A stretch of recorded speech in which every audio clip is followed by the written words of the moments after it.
Sallallahu Alaihi Wasallam. Kita pada saat ini, pagi ini, Allah menginginkan kita mendapatkan hidangannya, hidangan yang mulia. Untuk apa hidangan itu? Hidangan ini untuk dicerna di dalam otak kita, dicerna di dalam kolbu kita, menjadi makanan, yang makanan itu adalah untuk mengisi jiwa kita. Jiwa itu perlu makanan supaya dia bahagia. Karena bahagia itu adanya di dalam jiwa. Kalau si jiwa sudah bahagia, dia itu berteman dengan ketenangan.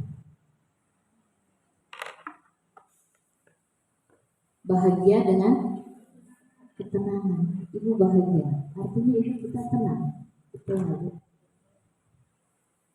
Ketika seseorang diberi kemampuan, dihadirkan oleh Allah jiwanya bahagia, jiwa kita tenang, itulah yang dimaksud, yang dinamakan hidup yang sesungguhnya, yaitu mendapatkan kebahagiaan dan ketenangan. Dan kebahagiaan dan ketenangan itu adanya di dalam Al-Quran dan sabda Nabi. Jadi kalau orang ditanya, kamu mau tujuan hidup kamu apa sih? Aku pengen bahagia, aku pengen tenang, aku pengen enjoy, aku pengen tidak banyak masalah, aku pengen hidup ini tentrem.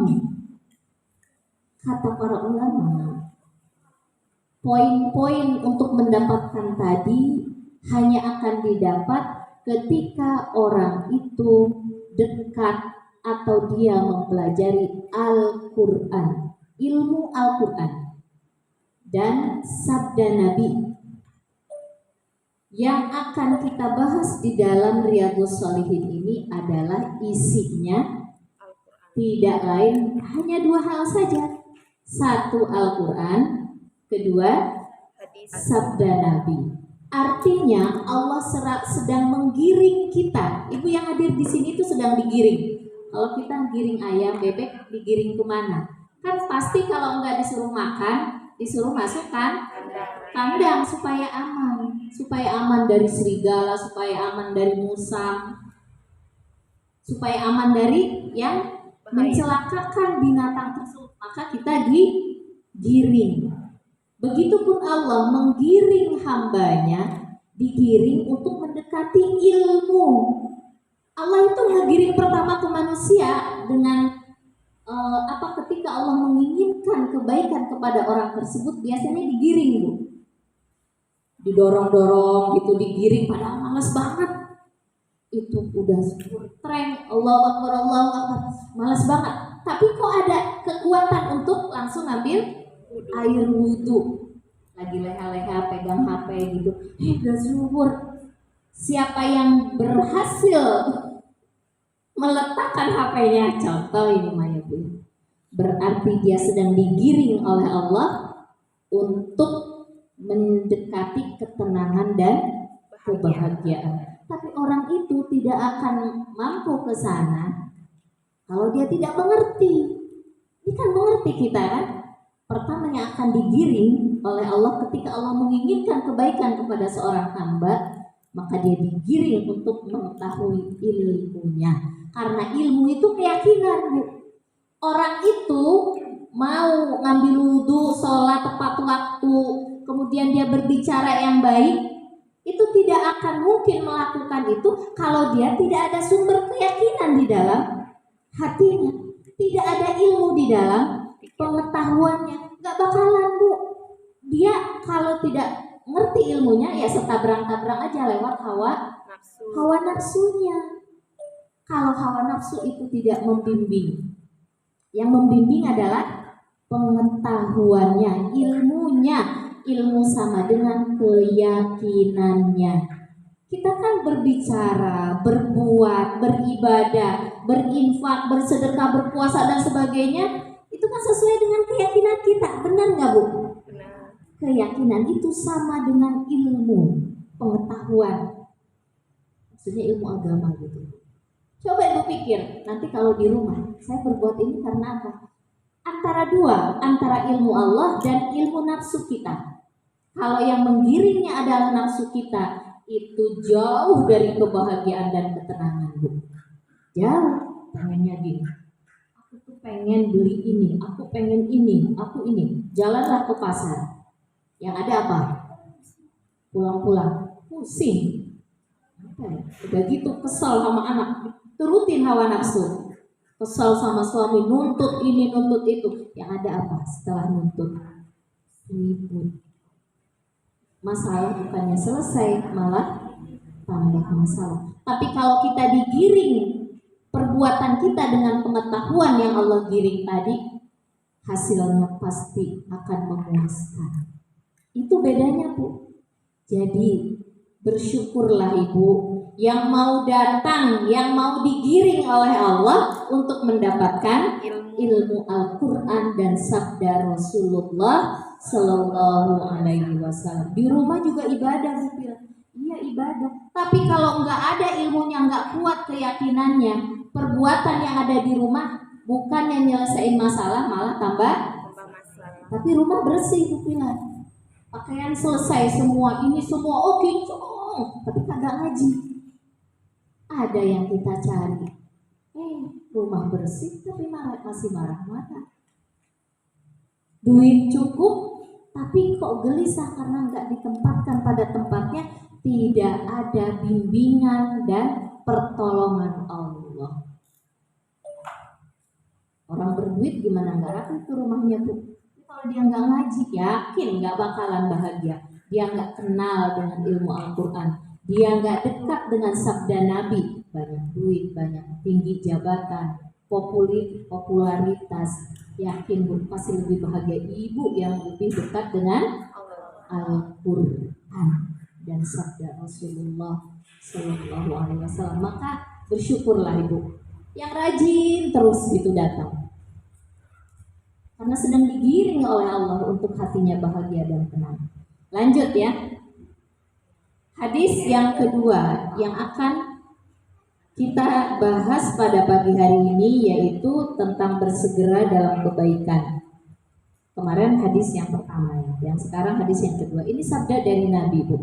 An Abi Sirwatan bikasrisin al-muhmalati wa fatiha Uqbah bin Haris radhiyallahu anhu qala, dari Abi Sirwah itu sinnya dikasrohkan, al-muhmalati wa fatiha, dia itu masuk Islam ketika Fathu Mekah radhiyallahu anhu, Allah meridhoi dia. Tadinya dia musuhnya Islam, benci sekali dengan Islam. Dia pun salah satu orang-orang yang mengintimidasi, menyiksa orang-orang Islam ketika Rasulullah berada di Mekah. Karena ketika Fathu Mekah itu terjadi kan setelah Rasulullah pindah ke Madinah. Di Madinah bikin kekuatan Rasulullah, kemudian ingin menyerang Mekah. Untuk Fathu Mekah itu artinya Mekah itu dikuasai oleh orang-orang Muslim. Fathu Mekah gitu, Bu. Jadi orang-orang yang ada di Mekah waktu itu dulunya yang kafir benar-benar benci, mengintimidasi, menyiksa, bikin embargo ekonomi.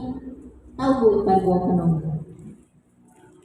Tidak boleh mensuplai makanan kepada orang-orang Muslim. Warung-warung tuh jadi nggak ada apa-apa di warung itu. Kenapa? Karena orang kafir tidak boleh mensuplai namanya gandum, lauk pauk dan sebagainya. Kita mau jual ke mereka tidak diterima.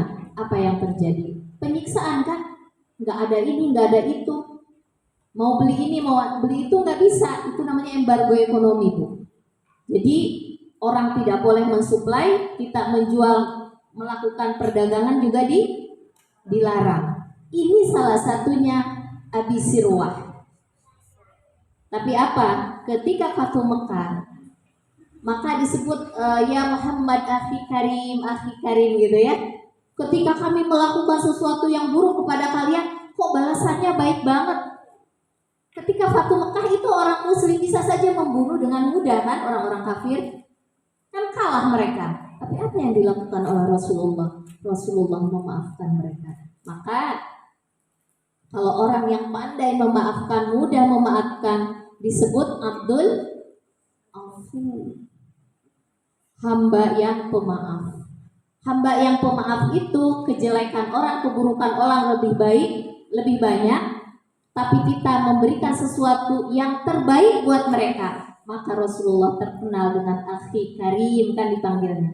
Wahai saudaraku yang sangat mulia, karena kemuliaannya itu melebihi kejahatan dari orang-orang yang berbuat jahat kepada Rasulullah. Kalau kita punya anak, punya suami, punya saudara, kejahatannya luar biasa, bikin sengsara, tapi kita selalu memaafkan mereka, maka ini kita akan disebut akhun karim, ukhti karim kalau perempuan ya, kalau laki-laki akhi, akhun gitu ya, karim.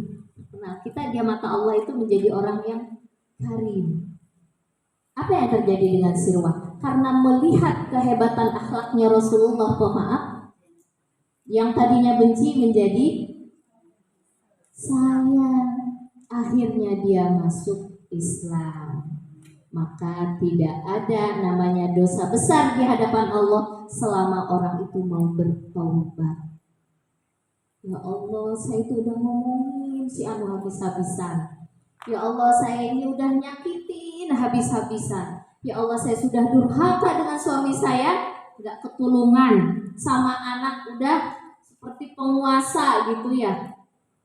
Tapi jalan tobat terbuka, habis ngaji, ya Allah ternyata salah selama ini, bertobat di hadapan Allah, bersih lagi ibu dosa ibu. Nah, Abu Sirwah ini seperti dulunya, tapi pintu tobat terbuka. Kita lanjut. Ininya terputus-putus, harusnya sudah dicas sayangnya. Kita lanjut. Qala berkata Rasulullah sallallahu alaihi wasallam. Shallaitu, aku salat wara'an nabi, habis ya Bu ya. Bisa sih. Tapi enggak, yang panjang ada di belakang. Ada casannya. Shallaitu wara'an nabi bil Madinah al-Asra fasallama. Aku sholat di belakang Nabi Muhammad Sallallahu Alaihi Wasallam, kata Abi Sirwah tadi Bu. Saya sholat di belakang Nabi jadi imam di Madinah. Sholat apa? Sholat asar. Fasallama, kemudian Nabi salam. Assalamualaikum warahmatullahi wabarakatuh, dan kanan dan kiri. Summa qama musri'an fatakhatta riqaban nas ila ba'di hujari nisa'i. Kemudian Nabi tiba-tiba berdiri dengan cepat. Kemudian setelah berdiri dia melewati barisan orang-orang itu, melewati leher barisan orang-orang yang sedang duduk. Cepat-cepat gitu Bu. Kemudian Nabi masuk ke rumah salah satu istri beliau. Masuk ke dalam rumah istri beliau. Fa kharaja, kemudian keluar daripada mereka, fara'a annahum qad ajibu min sur'atihi faqala. Kemudian para sahabat itu yang menjadi makmum Rasulullah terheran-heran gitu. Kenapa Rasulullah kok cepat-cepat? Min sur'atihi, dari cepat-cepatnya tadi sahabat tuh bingung gitu. Ada apa ya? Kok Rasulullah cepat-cepat? Rasulullah nggak bilang waktu itu. Pokoknya lari aja setelah salam buru-buru gitu ya. Nah, Rasulullah itu melihat tingkah laku keheranan para sahabat tadi. Zakartu faqala, maka berkata Rasulullah setelah balik lagi dari rumahnya tadi. Zakartu, maka aku bercerita, kata Rasulullah. Zakartu syai'an min tibrin indana fakarihtu ayyah bisani. Aku bercerita bahwa di rumahku itu ada sebatang emas min tibrin. Ada sebatang emas, ketika aku salam aku ingat gitu, ada sebatang emas. Fakaritu, maka aku tuh nggak suka sebatang emas tadi nginep di rumahku. Itu artinya apa, Bu? Aku pengen aku bagi-bagikan, bagi-bagikan. Pikir, kalau kita apa yang pikirin, Bu? Yang dipikirin, buat makan besok gimana ya? Buat ini nanti bayar sekolah. Bayar sekolah. Udah cukup tuh bayar sekolah semua. Aku pengen beli itu. Aku pengen beli cincin. Lalu yang kita pikirin kebalikan dari Rasulullah ya Bu ya. Kita mah pengen kalau ada udah tenang limbun gitu ya. Rasulullah kebalik Bu. Aduh, masih ada sebatang emas nih. Biasa zaman dulu itu kan jual beli itu pakai dirham ya Bu ya, dinar. Pakai dinar. Dinar itu emas. Kemudian kalau ada peperangan, ketika kita menang, harta rampasan perang yang punya mereka kita miliki. Itu punya orang, harus saya bagikan, kata Rasulullah. Aku nggak suka ada emas atau dirham nginep di rumahku. Harus dibagiin sekarang juga. Lagi sholat lari Bu, buru-buru. Insya Allah. Maka terkenal Rasulullah itu ana ajwadan nas. Aku manusia yang paling pemurah di antara manusia. Kenapa? Kepikiran ada, saya langsung bagi, nggak mikirin buat besok gimana. Itu Rasulullah. Kalau kita nggak bisa seperti itu, jangan dicontoh. Nanti besok mau apa? Jadi tanggungan manusia kalau kita ya. Kalau Rasulullah kan keyakinannya sudah luar biasa ya. Lanjut. Ayah bisani fa'amartu bikismatihi, maka aku perintahkan orang-orang untuk membagikan batangan emas ini. Dibagi fakir miskin, janda, yatim piatu, ya yang 8 asnaf tadi dibagi-bagi oleh Rasulullah Shallallahu Alaihi Wasallam. Pelajarannya apa? Ya, jadi pertama kata para ulama, Imam Nawawi nih Bu ya dalam syarahnya, ketika habis sholat itu zikir, duduk dulu sebentar, itu adalah sunnah. Kalau wajib kan Rasulullah pasti duduk dulu ya. Jadi kalau ada kepentingan apa-apa, kita boleh langsung Assalamualaikum, buru-buru nih. Kepentingannya apa kan kita tahu sendiri. Tapi kalau nggak ada kepentingan itu lebih baik. Karena disitulah ada doa yang diijabah, mustajabah habis sholat itu. Yang kedua, artinya mengajarkan Rasulullah kepada kita untuk bersegera di dalam melaksanakan, mengeluarkan hak orang. Itu dijadikan kebiasaan oleh Rasulullah atau jadi kultur, jadi budaya Bu, kebiasaan bersegera buru-buru itu. Jangan suka mengendapkan hak orang gitu. Kita dititip sama orang, Bu ini nanti tolong ya kasihin sama si Anu. Ini aku lagi males nih siang-siang nih, udaranya panas banget nih. Ntar aja sore, ntar aja besok, ntar aja minggu depan. Rasulullah mengajarkan kepada kita jangan begitu. Jadi kalau ada diamanahi sama seseorang, itu langsung dikeluarkan haknya. Langsung dikeluarkan hak orang tersebut. Kita itu biasanya ya Bu ya, sama suami nih, tolong nih mah kasihin siapa gitu ya, adiknya kayak atau saudara kita, yang entarnya itu kalau kita ada waktu untuk ngasih langsung Bu, jangan nanti aja deh kalau ketemu, tanggung kan suka gitu kita ya. Kita kan nggak tahu umur kita apakah sampai kepada besok. Kenapa? Karena itu nanti akan diminta pertanggungjawabannya oleh Allah. Di pelajaran kemarin Rasulullah mengajarkan apa Bu? Idza amsa'a falatan taziris sobah. Jika waktunya nanti sore, jika waktunya sore ini bisa, jangan Bu, besok pagi aja deh. Kan kita suka gitu ya Bu ya.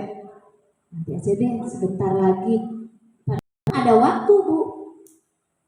Nah itu kata Rasulullah, jangan besok pagi, kalau bisa sekarang ini. Walaupun waktunya besok, berarti harus hari ini buru-buru dalam berbuat kebaikan. Jadi kalau orang biasa terburu-buru, nanti maksudnya terburu-buru dalam melakukan kebaikan, bukan buru-buru ketika kita pekerjaan biar cepet dong kalau ngerjain sesuatu, akhirnya nggak maksimal. Bukan itu maksud Rasulullah. Jadi kalau ada titipan orang, hak orang yang harus kita keluarkan, jangan nunggu gitu Bu. Jadikan ini suatu kultur kebiasaan, jadi budaya gitu. Kalau sudah jadi budaya Bu, jadi kebiasaan, kita tuh nggak lelet lagi hidup tuh Bu. Kenapa orang suka banyak yang lelet? Mana laporannya? Belum. Kenapa? Belum sempet. Padahal sempet. Itu nanti istilah orang tuh, kamu lelet banget sih kalau kerja, ya kan? Kok udah berapa hari belum selesai? Sebetulnya bisa selesai Bu dalam 1 hari, cuma entar. Kalau kita sudah jadi kebiasaan suka mensegerakan dalam kebaikan, itu tuh kultur kita, kebiasaan kita itu kita gesit dalam bekerja, gesit dalam melakukan sesuatu, maka itu akan dipercaya orang. Yakin Bu. Kalau yang lelet, orang juga kesel, kadang-kadang sebel ya. Kok nggak selesai, belum selesai sih udah berapa hari gitu. Ini yang punya pekerjaan diamanahi orang ya. Kalau bisa cepat, set. Habis kerja ini, fa idza faragta fansab wa ila rabbika farghab. Itu Allah mengajarkan kepada kita jangan lelet gitu maksudnya. Kasarnya begitu Bu. Harus tek. Orang yang bertakwa itu apa Bu waktunya? Berguna ya. Apa? Nggak ada yang terbuang. Orang bertakwa waktunya produktif. Tahu Bu produktif? Bermanfaat. Waktu ini bermanfaat. Setelahnya diisi lagi. Itu orang yang bertakwa. Produktif waktunya. Aku hari ini ngerjain apa ya? Aku cuma masak doang, cuci piring sama nyuci baju. Udah aja begitu. Padahal waktu 24 jam. Kemana aja tuh? Udah ngaji, udah sholat, udah tahsin, alhamdulillah nambah tuh kan. Pulang gitu buru-buru ngerjain buat makan siang anak-anak suami. Setelah itu udah nyapu, udah apa? Baca Quran, habis ngaji baca Quran. Habis baca Quran yang ngajar lagi. Habis maghrib ngerjain apa lagi. Jadi waktu itu gak kosong Bu. Baca buku, ngapain lagi? Itu tandanya orang bertakwa tuh produktif hari-harinya. Maka kenapa dia produktif? Kenapa? Karena dia segera kalau udah ngerjain A, B, C, D, E, F, G. Malah kadang-kadang kayaknya waktu itu kurang ya buat aku. Tapi beda kalau orang yang gak produktif. Banyak yang kebuang deh aku. Benar Bu. Saya yang mengajar hampir tiap hari. Kadang malam ngajar juga sore. Ya Allah, aku belum selesai. Udah dikejar dari subuh nggak selesai saya. Abis subuh, abis zikir terus ngerjain A, B, C. Nggak ada istirahatnya. Tapi bangga Bu di situ. Bukan malah mengeluh. Kenapa? Harus produktif waktu saya. Tanda orang yang disenangi oleh Allah, orang yang gesit, tidak lelet. Ini selesai, itu selesai, rumah beres, bersih, ngajar selesai, kerjaan dikit orang selesai, semua selesai jadinya. Masya Allah. Emang hidup harus begitu. Saya mah pengen santai-santai aja. Emang santai kita nggak diminta pertanggungjawaban sama Allah Bu? Akan diminta nanti waktu yang 1 menit, yang 1 jam, 2 jam hilang hanya untuk santai-santai ditanya oleh Allah itu nanti di yaumil qiyamah. Saja mau nanya. Kadang-kadang kita nih kalau lagi kayak waktu kayaknya diuber-uber gitu sama waktu gitu, nggak cukup waktu, ngerasa gitu.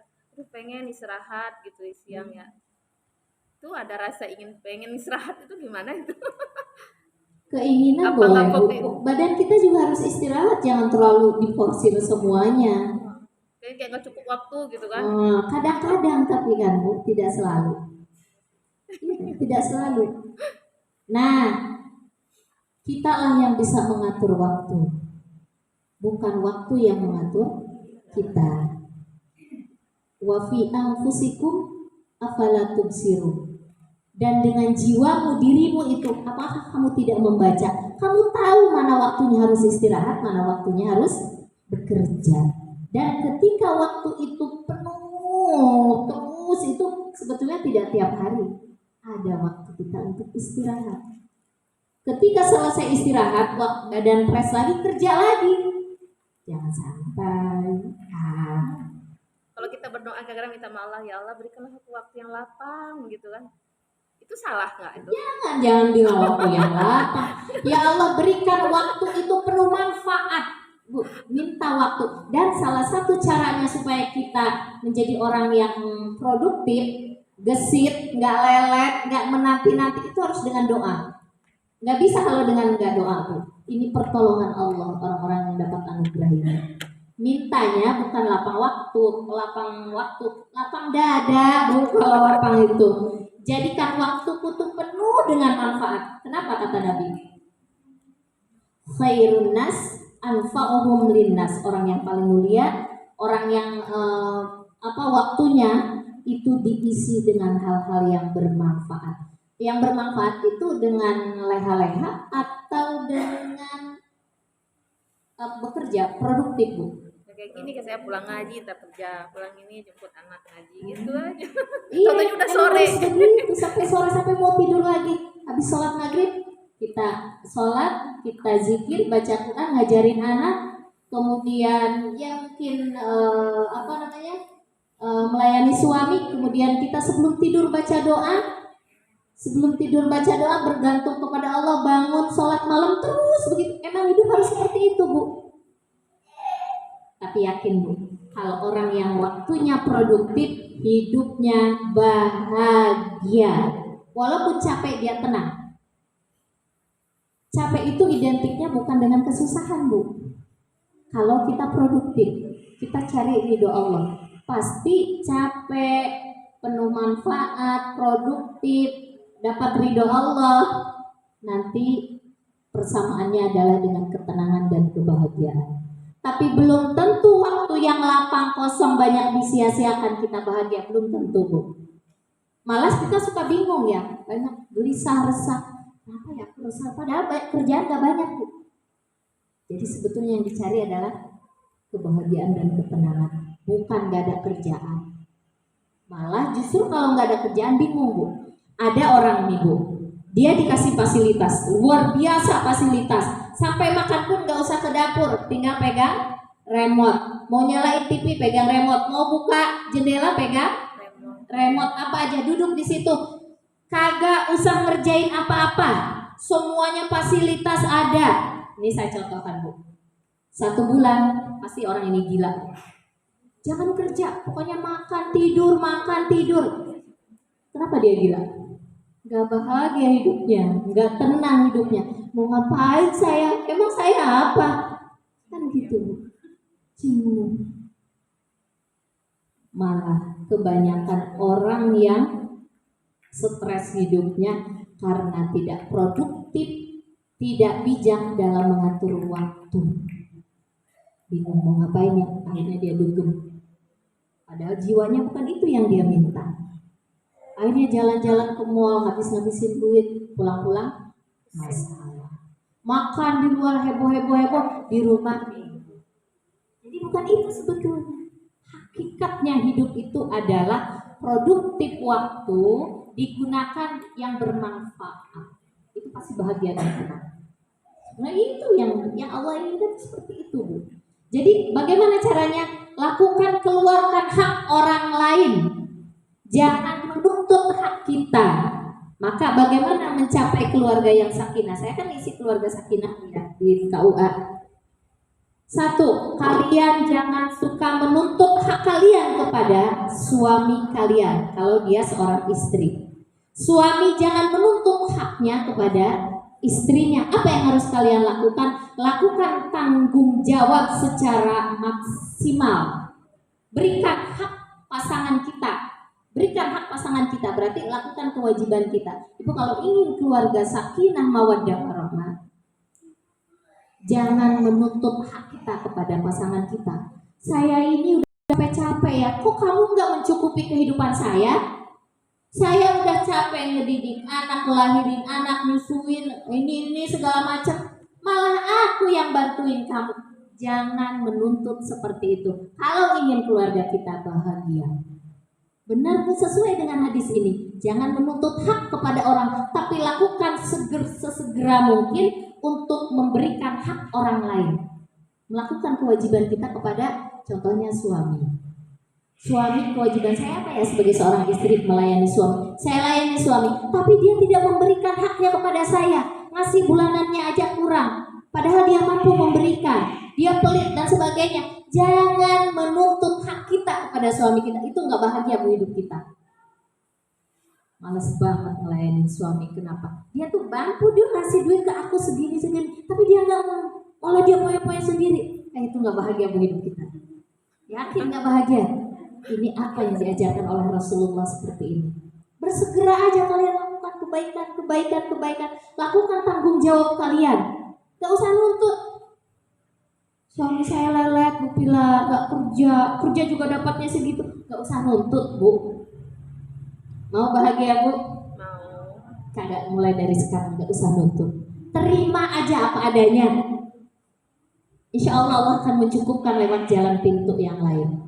Minimal hati kita lapar. Jadi soleha semua banyak kalau udah ngaji. Kalau dipakai bahagia semua bu hidup. Anakku Bu Pila udah kerja, nggak tahu balas budi segala macam. Agak usah nuntut kita. Lakukan aja kita sebagai ibu apa yang harus kita lakukan. Bimbing, arahkan, doakan. Udah dia nggak ngasih kayak ngasih kayak. Itu bukan urusan kita, nggak usah nuntut hak kita, tapi lakukan kewajiban kita. Ada orang yang kagak ngerti masih kewajiban jadi seorang anak.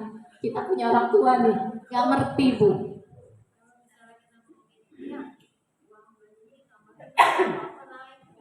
Oh itu boleh kalau seperti itu.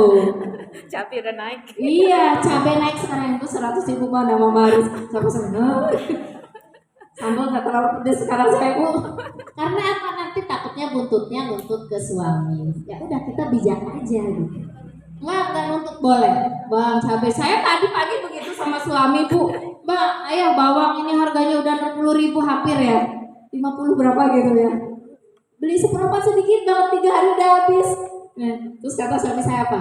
Gak usah masak yang macem-macem telur ceplok aja gitu jawabnya. Ya udah kita jadi nggak nuntut bu, nggak gini tambahin dong ini gimana sih nasinya. Biasanya kalau nuntut itu ujung-ujungnya nyolot. Kalau cuma mengingatkan boleh. Kita tahu dia nih masih ada nih Duitnya. duitnya masih ada, nggak apa-apa bu.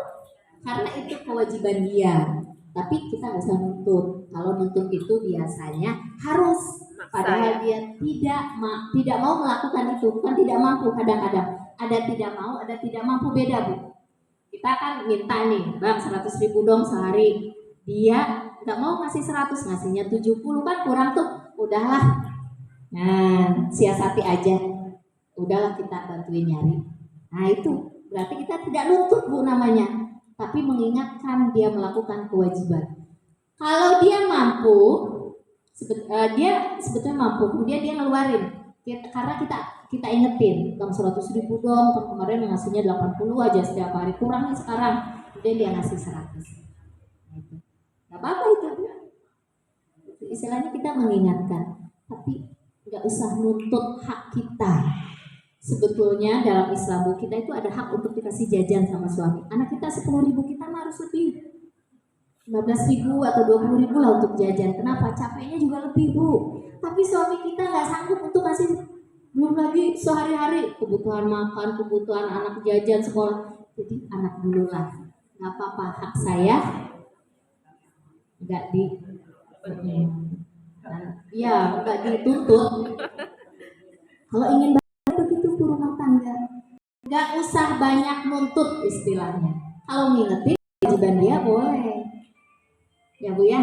Nah, jadi ke saudara pun begitu. Ke orang lain pun begitu. Dia itu hutang sama saya. Nih ingat bu. Karena hak kita nggak bakalan lari kemana-mana. Kalau nggak di dunia dikasih, di akhirat dikasih sama Allah bu. Nggak lari. Kata Rasulullah di sini mengajarkan kepada kita hak kita nggak bakalan lari. Contoh, ada orang punya hutang kepada kita, hutang janji kayak hutang uang apa. Ternyata dia nggak bayar. Sebelum maksudnya dia tidak sesuai janji kadang-kadang. Sebelum ini saya sampaikan kepada ibu, ini sudah terjadi pada diri saya. Bukan 1-2 orang lagi, lebih dari berapa orang. Janjinya sekian hari, janjinya sekian bulan, molor. Setelah saya pelajari ini, saya lapar. Ya Allah, ini yang engkau inginkan dari aku. Kenapa saya harus membahas ini? Ketika orang itu berjanji sekian bulan, ternyata meleset dari janjinya. Kenapa? Kenapa kita lapang? Karena kita tidak menuntut hak kita. Itu kan hak kita, Bu. Karena Allah akan mencukupinya di yaumil kiamah nanti. Dengan keterlambatan dia, ibu nggak usah pusing. Saya ini mengajarkan diri saya. Kenapa saya harus bingung pusing? Nanti akan ketemu di hadapan Allah. Apalagi kalau dia udah bayar gitu ya. Itu pahala ketika dia menunda, kemudian kita lapang dada, itu akan dapat. Hak kita itu ada. Ketika orang melambat-lambatkan hak kita, itu akan ketemu di hadapan Allah.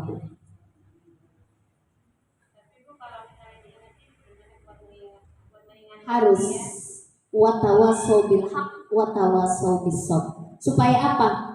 Ketika kita mengingatkan, mungkin dia akan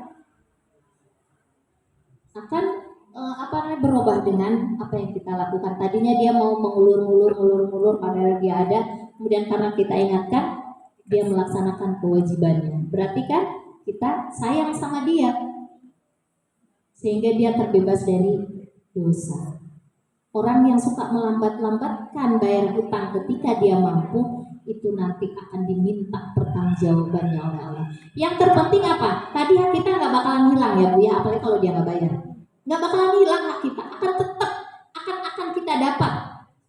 Malah kalau sedikit-sedikit ya untuk menyenangin hati kita, itu nabunglah di hadapan Allah. Ya Bu ya, itu nabung gede bilang ya udah disuruh cicil.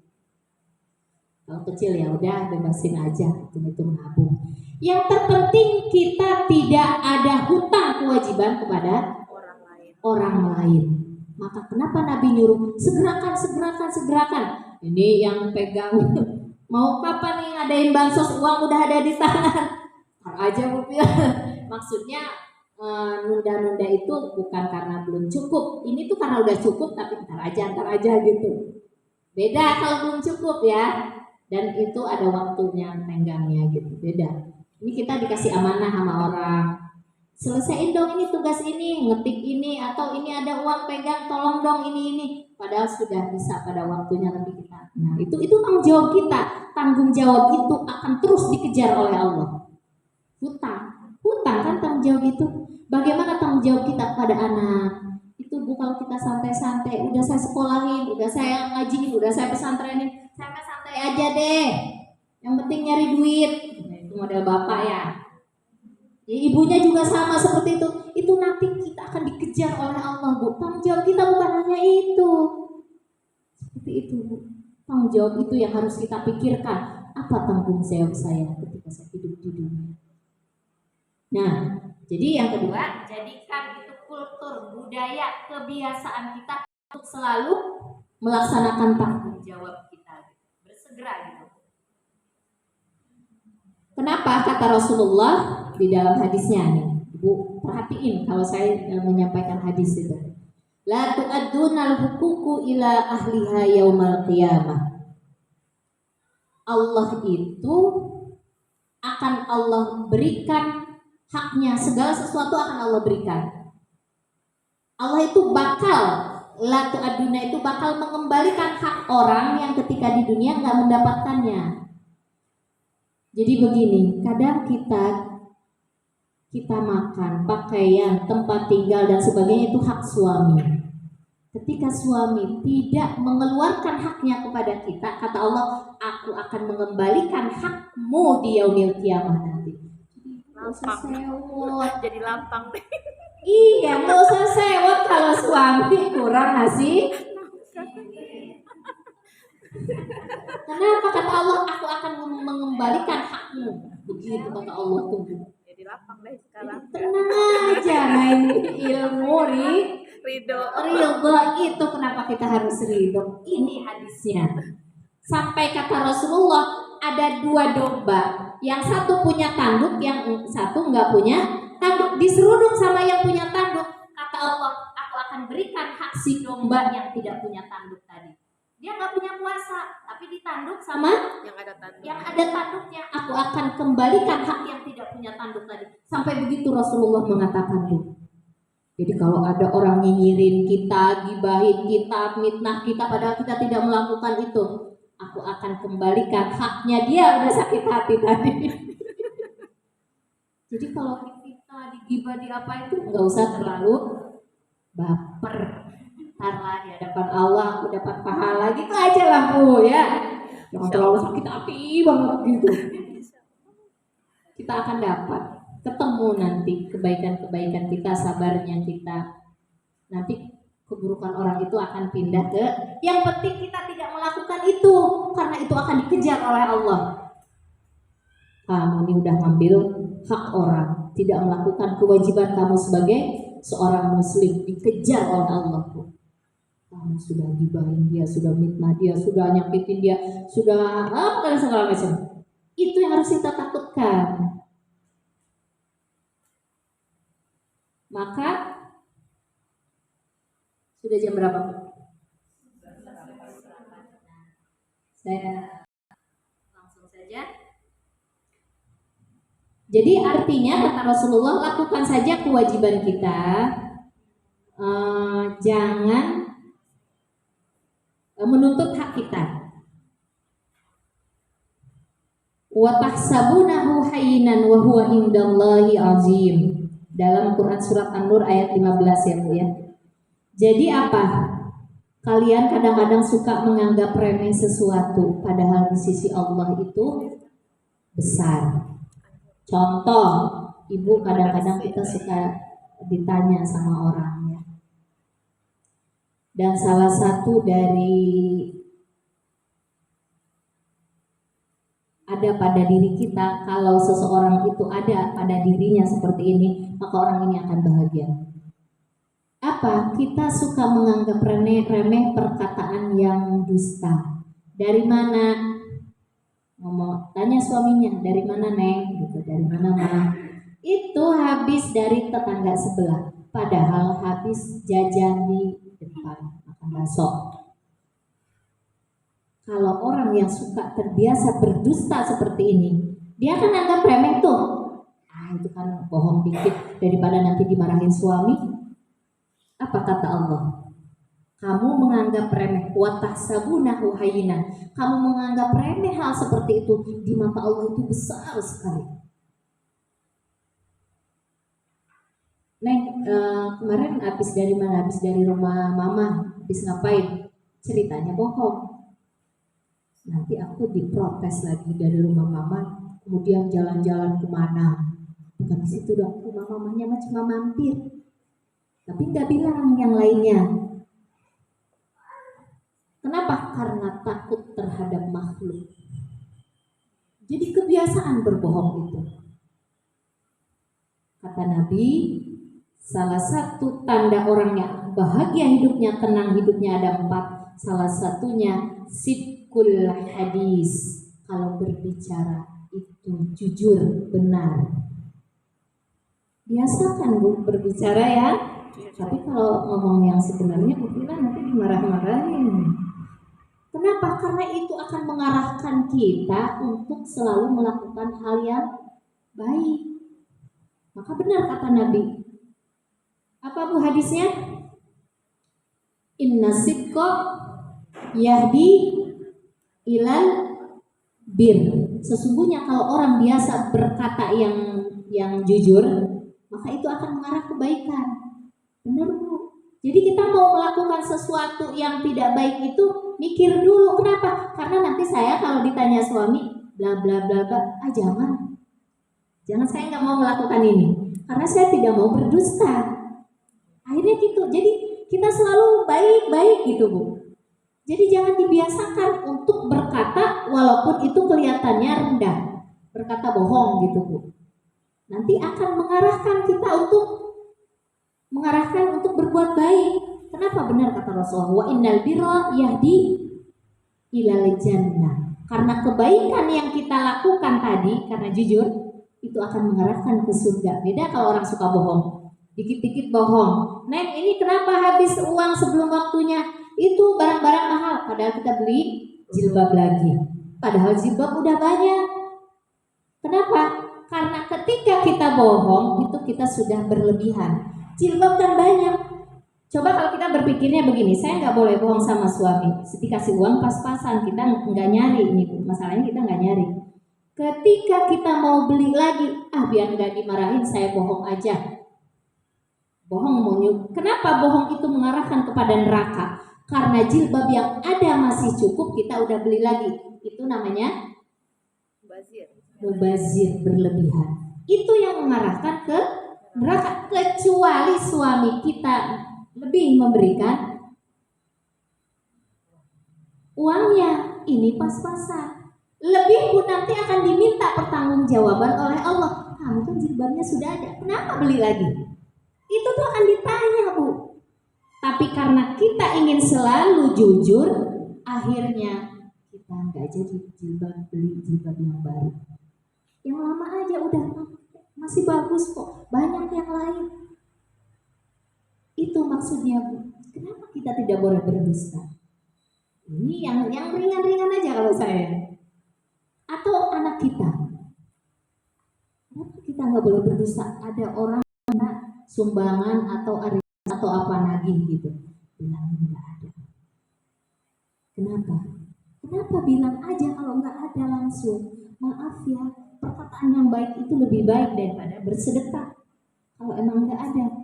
Tapi kadang-kadang kita ada, buat ini dulu, buat itu dulu, ntar dulu bayar itu. Coba disegerakan bayar, itu kan kewajiban kita. Kalau ditunda-tunda tadi, itu tadi akhirnya kita bohong. Kita jangan biasakan berbohong ya.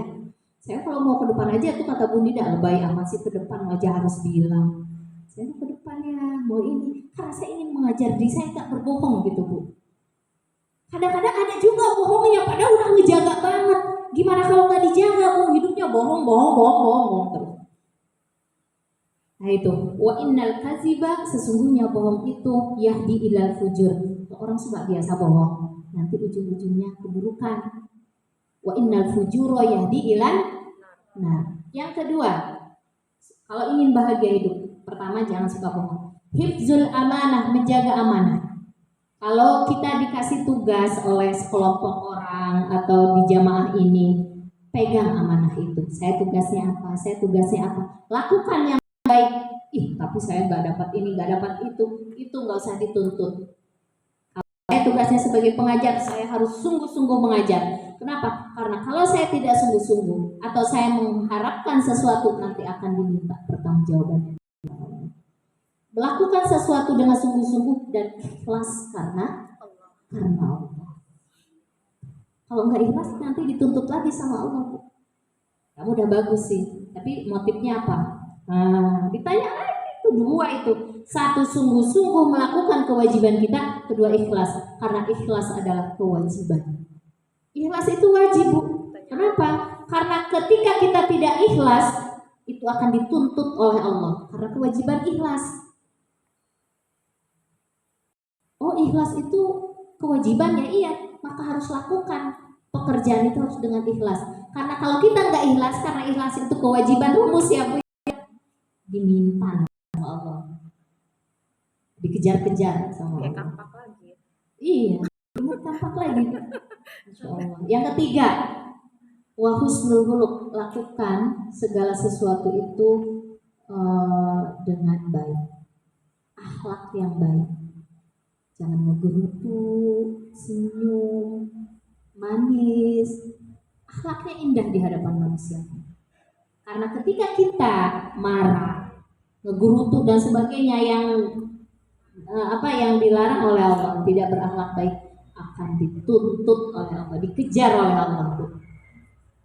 Nah, ketika kita tidak melakukan ini, lihat ya Bu, orang yang suka marah-marah, orang orang yang akhlaknya kurang bagus, yakin hidupnya nggak bahagia. Ini tuh rumus hidup bahagia itu 4 ini tadi. 1, berbicara jujur. 2, amanah, melakukan tugasnya dengan baik. Yang 3, akhlaknya mulia. Yang 4, menjaga makanan. Wa iffatut ta'am, kata Rasulullah. Maksudnya, kalau ingin hidup tenang, tidak banyak masalah, tidak banyak galau, resah, gelisah, hindari makanan yang haram. Karena makanan itu akan berpengaruh. Saya mau hidup pengen tenang. Seadanya saja, jangan seruduk sana seruduk sini. Kalau yang jualan mengurangi kualitas, bohongin pembeli, oh udah itu hidupnya nggak bahagia. Karena pengaruh makanan yang kita makan. Maka ingatkan kepada pasangan kita yang cari nafkah, jangan bawa makanan haram ke rumah ini. Bisa bikin ruwet, masalah, itu salah satunya. Ya, nah itu saja. Kenapa kata Rasulullah? Kata Allah di dalam Al-Quran surat An-Nahl ayat 97, Man amila shalihan min dzakarin aw unsa, barang siapa yang beramal soleh dari laki-laki atau perempuan, wa huwa mu'minun, jadi amal soleh dan iman, amal soleh iman, amal soleh iman, falanuhyiyannahu hayatan thayyibah, Allah akan menjamin kehidupannya itu bahagia, baik, tercukupi, senang. Ibu pengen hidup yang seperti ini, banyak beramal soleh dan yakin iman kepada Allah.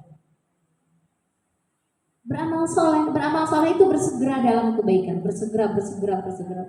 Kan itu amal soleh ya Bu. Jangan nunda, gitu. Nah ini, jadi itu sekian dari saya, mudah-mudahan bisa bermanfaat ya Bu ya. Lakukan 4 hal supaya bahagia, karena Nabi mengajarkan itu. Kenapa Nabi ketika ada suatu masalah menghampiri Rasulullah, sebesar apapun, seberat apapun masalah itu, Rasulullah menghadapinya dengan tenang. Karena dia biasa bersegera dalam kebaikan dan dia yakin kepada Allah.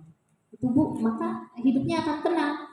Maka Nabi ketika Abu Bakar ketakutan, Abu Bakar khawatir, apa kata Nabi? La tahzan innallaha ma'ana. Kenapa Nabi punya sifat kebiasaan seperti itu? Apapun dia tenang menghadapi segala sesuatu. 2 gitu. 1, selalu beramal soleh, bersegera. Yang 2, dia yakin kepada Allah. Kemudian yang 4 tadi dia lakukan sidqul hadis, kalau berbicara selalu jujur. Maka Nabi disebut al-amin, sidik ya. Makanya dia kalau menghadapi masalah tenang. Biasanya orang yang selalu menghadapi masalah dengan tenang, nah itu ada ciri-ciri 4 ini Bu. Kemudian hifzul amanah, kalau dia punya tanggung jawab amanah, dia bersegera melakukannya, bukan dia menuntut kepada orang lain. Yang ketiga, husnul huluk, coba tingkatkan akhlak kita baik kepada sesama. Senyum, melayani, bukan ingin dilayani, melayani itu kan melaksanakan kewajiban, nggak nunggu, bukan bagian dekat saya. Gak usah nunggu Bu. Kalau kita selalu ingin melayani, yakin hidup kita bahagia. Yang keempat, apa tadi Bu? Menjaga makanan, jangan sampai ada harta yang haram masuk ke dalam kehidupan kita. Dan dari saya cukup sekian. Mohon maaf bila mana ada kekurangan atau Ibu bersih. Saya nggak niat begitu ya. Semoga Allah mengampuni saya dan memaafkan saya. Wabillahi taufiq wal hidayah. Wassalamualaikum warahmatullahi wabarakatuh.